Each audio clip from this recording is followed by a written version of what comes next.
Covid duties చేస్తున్నప్పుడు ఆవిడ నా దగ్గరకు వచ్చారు. ఏమని చెప్పారంటే, మేడం మా అబ్బాయికి 2 కిడ్నీస్ ఫెయిల్యూర్ అయిపోయినాయి. ఆ 2 కిడ్నీస్ ట్రీట్మెంట్కి ఎక్కడికి వెళ్ళినా సరే అందరూ కోవిడ్ ట్రీట్మెంటే చేస్తున్నారు, కానీ మా అబ్బాయికి ట్రీట్మెంట్ చేయట్లేదు. మరి ఏదో ఒక విధంగా మీరు కొంచెం సిఫార్సు చేస్తే, మీ పై అధికారికి సిఫార్సు చేస్తే మా అబ్బాయిని అడ్మిట్ చేసుకుని, బెడ్స్ ఖాళీ లేవు. 2 కిడ్నీస్ ఫెయిల్యూర్ అయిపోయిన పేషెంట్ని అడ్మిట్ చేసుకుని అక్కడ పెట్టుకుని ఎలా చేస్తారు? చేయలేని పరిస్థితి. నేను అంటాను, ఒకసారి డాక్టర్ గారిని అడిగి చూస్తానమ్మా అన్న. డాక్టర్ గారిని అడిగితే డాక్టర్ గారు అన్నారు, 2 కిడ్నీల ట్రీట్మెంట్ ప్రస్తుతానికి మనం స్టార్ట్ చేయాలి అని అన్న బేసిక్గా ఒక రోజుకి 24 గంటలకి 1.5 లక్షల రూపాయలు అవుతాయి. కార్పొరేట్ హాస్పిటల్ అది. మరి వాళ్ళు కడతారా? నేను ఆవిడ దగ్గరికి వచ్చి అడిగాను. ఆవిడ ఈ బైబిల్ చూపించి అందే, అమ్మా నాకు వెనక ముందు ఎవ్వరు లేరు, నా దేవుడే నా దిక్కు, నేను ఎక్కడికి వెళ్ళి వెతకలేను, అడగలేను, దేవుడిని పట్టుకుని చెప్తున్నానమ్మా, 24 గంటల టైం ఇవ్వు, రేపటి లోపల కట్టేస్తాను. మీరు ఎక్కడైనా చూసారా హాస్పిటల్లో డబ్బులు కట్టకుండా ముందు జాయిన్ చేసుకునే వాళ్ళు ఎవరైనా చూసారా? ఆవిడ రిక్వెస్ట్ మేరకు పై డాక్టర్తో రిక్వెస్ట్ చేస్తే జాయిన్ చేసుకున్నాం. సరే, ట్రీట్మెంట్ జరుగుతూ ఉంది. చూస్తూ ఉన్నా, మొదటి గంట చూసా ఆవిడ ఏం చేస్తుంది, ఎవరికైనా మెసేజ్లు పెడుతుందా, ఎవరికన్నా వాట్సాప్లో మెసేజ్ పెట్టి డబ్బులు ఏమన్నా డొనేషన్ లాగా గ్యాదర్ చేస్తేమో. మధ్యాహ్నం 11:30కు ఆ సమయంలో అడ్మిట్ చేశాం. 12:30 అవ్వింది. అందరినీ అడిగా, ఆవిడ ఉన్నారు కదా, ఆవిడ ఏం తిన్నారో ఒకసారి అడుగుతారంటే మా నర్సులు అందరూ అన్నారు, మేడం ఆవిడ మోకరించింది, ప్రార్థన చేస్తుంది, అసలు మేము వెళ్తున్నా పక్కకి తప్పుకోవట్లేదు మేడం, మేము అలాగే ట్రీట్మెంట్ చేసి వచ్చేస్తున్నాం అన్నారు. సరే, ఆవిడని డిస్టర్బ్ చేయద్దు. మధ్యాహ్నం 1:30 అయింది, చూశాను ప్రార్థన చేస్తుంది. సాయంత్రం 4:30 అయింది, చూశాను ప్రార్థన చేస్తుంది. రాత్రి 6:30 అయింది, చూశాను ప్రార్థన చేస్తుంది. రాత్రి 9:30 అయింది, చూశాను ప్రార్థన చేస్తుంది. రాత్రి 11:30 అయింది, అంటే ఆవిడ మోకరించి 12 గంటలు అవుతుంది, ప్రార్థన చేస్తుంది. 1:30 రాత్రి, 1:30 అర్ధరాత్రి ప్రార్థన. ప్రొద్దున్న 4 నెక్స్ట్ డే స్టార్ట్ అయిపోతుంది, రౌండ్స్ స్టార్ట్ అయిపోతాయి, సెక్షన్ స్టార్ట్ అయిపోతుంది, అన్నీ స్టార్ట్ అయిపోతాయి, ట్రీట్మెంట్ స్టార్ట్. మాకు స్టార్ట్ అయిపోయింది, కానీ ఆవిడకి మాత్రం ప్రార్థన ఎండవల. 7:30 ప్రార్థన. మరుసటి రోజు 8:30 ప్రార్థన. 9ంటికి బిల్ వచ్చేస్తుంది జనరేట్ అయ్యి, ఆ రోజుకి డే స్టార్ట్ అవ్వాల్సిన బిల్ వచ్చేస్తుంది. బిల్ వచ్చింది, అందరు పేషెంట్స్ రౌండ్స్ అయిపోయినాయి, ఈవిడ దగ్గరికి వెళ్ళాలి.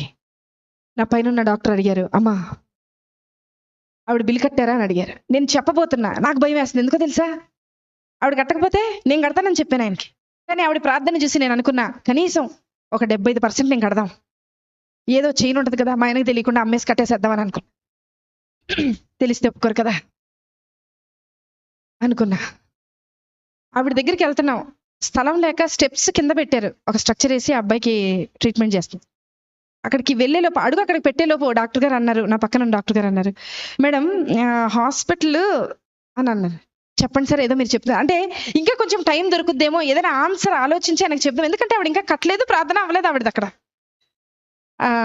అంటే ఆయన అన్నారు, మేడం యాక్చువల్గా ఈరోజు మా అమ్మగారు చనిపోయి 10 సంవత్సరాలు అవుతుందండి, ఈరోజు 10వ సంవత్సరం వర్ధంతి. వాళ్ళకి చెప్పేయండి మేడం, వాళ్ళకి ఫ్రీ ట్రీట్మెంట్ చేసేద్దాం, వాళ్ళ దగ్గర రూపాయి కూడా తీసుకొద్దాము. నేను వెళ్ళి లేపానామండి, లేపి తీసుకొచ్చాను. బిల్లు కట్టక్కర్లేదు నువ్వు అన్న. నాకు తెలుసు మేడం, నా భర్త వదిలేసి వెళ్ళిపోయినా, నా బిడ్డ నా చెయ్యి దాటిపోయినా, నన్ను ఈ లోకంలోకి తీసుకొచ్చిన యేసయ్య నా చెయ్యి విడిచిపెట్టడం. ఒక మాట చెప్పనా, ఆవిడ సెటప్ బాగాలేదండి, చీర మొత్తం చినిగిపోయింది, బ్లౌజ్ చినిగిపోయింది, జుట్టు సరిగా దవ్వలేదు. నేనన్నా, నీ బయట గెటప్ బాగోలేదు, కానీ నీ లోపల సెటప్ విశ్వాసం మాత్రం చాలా బాగుంది. మాకు నన్ను కూడా కలుపుకున్నా, మీతో పాటు నన్ను కూడా కలుపుకున్నా, మాకు గెటప్పులు బాగున్నాయి, పనికి రాని గెటప్పులు ఇవి, కానీ లోపల సెటప్ లేదు. బయకి గెటప్ ఏ ఉపయోగం? ఎక్కడ ఎత్తుకుతున్నారు ఈరోజు? వద్దాం ఏసై దగ్గరికి, వద్దాం ఏసై దగ్గర ఎత్తుకుతాం, ఏసై దగ్గర వెతుకుతాం. ఆవిడలాగా 24 గంటల ప్రార్థన నేను ప్రారంభించమని చెప్పట్లా, ఆవిడలాగా 10 గంటలు చేయమని చెప్పట్లా. విసుకక్క ఆయన సన్నిధిని వెతుకుతూ ఉందాం, విసుకక్క వెతుకుతాం, మళ్ళీ మళ్ళీ వెతుకుతాం. ఖచ్చితంగా నిశ్చయముగా ఆయన నీ పక్షాన కార్యము జరిగించును గాక. ఆమేన్.